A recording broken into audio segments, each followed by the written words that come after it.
भवति यदनुभावात् एडमूकोऽपि वाग्मी जडमतिरपि जन्तुर्जायते प्राज्ञमौलिः सकलवचनचेतो देवता भारती सा मम वचसि निधत्तां सन्निधिं मानसे च।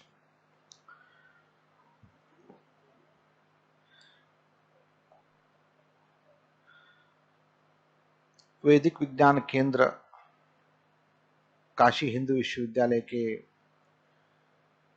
इस प्रांगण में आसीन मंचासीन सभाध्यक्ष महोदय, सरस्वती अतिथि महोदय तथा हमारे इस वैदिक विज्ञान केंद्र के समन्वयक आचार्य उपेंद्र कुमार त्रिपाठी जी, स्वागत उद्बोधनकर्ता व्याकरण के विद्वान आचार्य ब्रजभूषण ओझा जी तथा इस कार्यक्रम में उपस्थित सभी बंधुजन। काशी एक ऐसा क्षेत्र है, उसमें धार्मिक कार्यक्रम भी होते हैं और साथ ही साथ वैज्ञानिक कार्यक्रम भी होते हैं। आज ही राजनीतिक कार्यक्रम भी हो रहा है और इस तरफ आप एक विज्ञान के, वैदिक विज्ञान के संबंध में भी कार्यक्रम कर रहे हैं। तो एक अनेक मुख से एक विद्या का आराधन करने वाले क्षेत्र में आने का सौभाग्य मिला है। हमारे मित्रता के कारण से आज वेदमूर्ति उपेंद्र कुमार त्रिपाठी जी ने आग्रहपूर्वक मुझे निमंत्रण दिया। आपने कहा कि यहाँ वृक्षारोपण करेंगे, आज विश्व पर्यावरण दिन है, तो वृक्षारोपण के साथ ही आपने यहाँ एक स्वागत कार्यक्रम भी आयोजित किया। आपके लिए आभार मैं व्यक्त करता हूं। और प्रथम बार मेरा इस सभागार में आना हुआ है, तो बहुत संक्षिप्त कार्यक्रम है, इसलिए बहुत विस्तृत कार्यक्रम में एक बार आना चाहता हूं।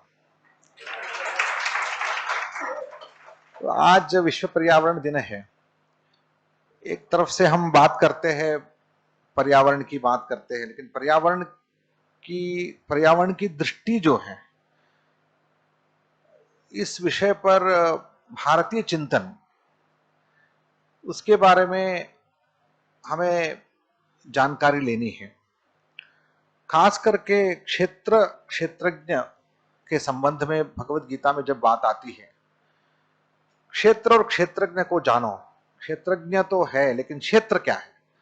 इस क्षेत्र की गणना में सारी मतलब पूरा पर्यावरण आता है।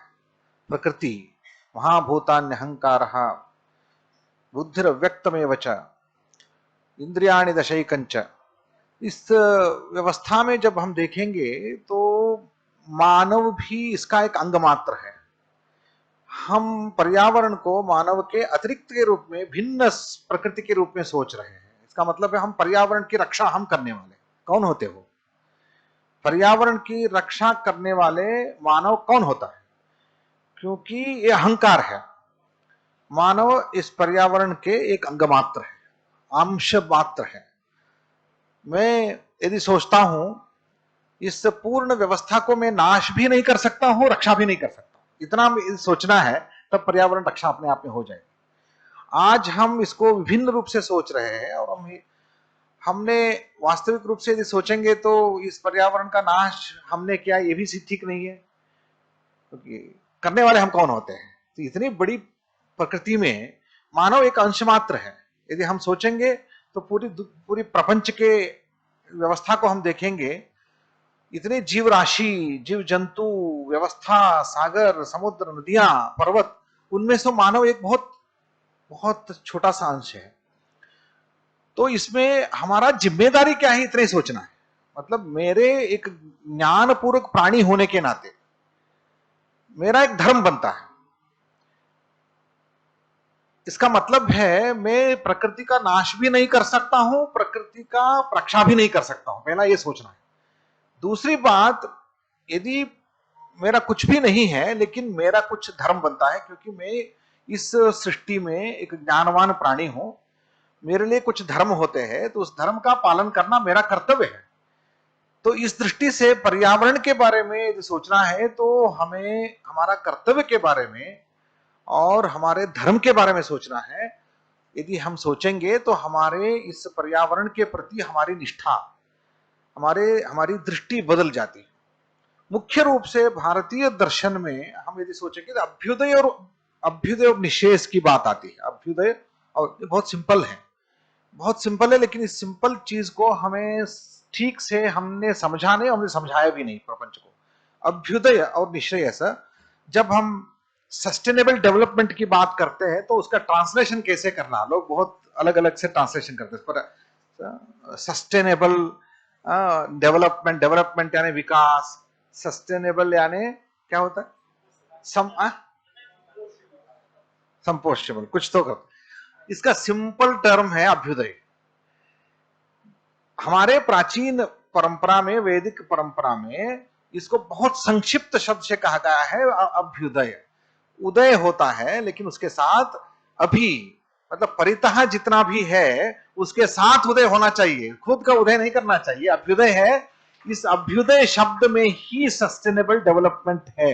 इसको हमने समझा नहीं, ट्रांसलेशन कर दिया, तो वो समझे, वो फिर उसका समझना मुश्किल हो जाता है।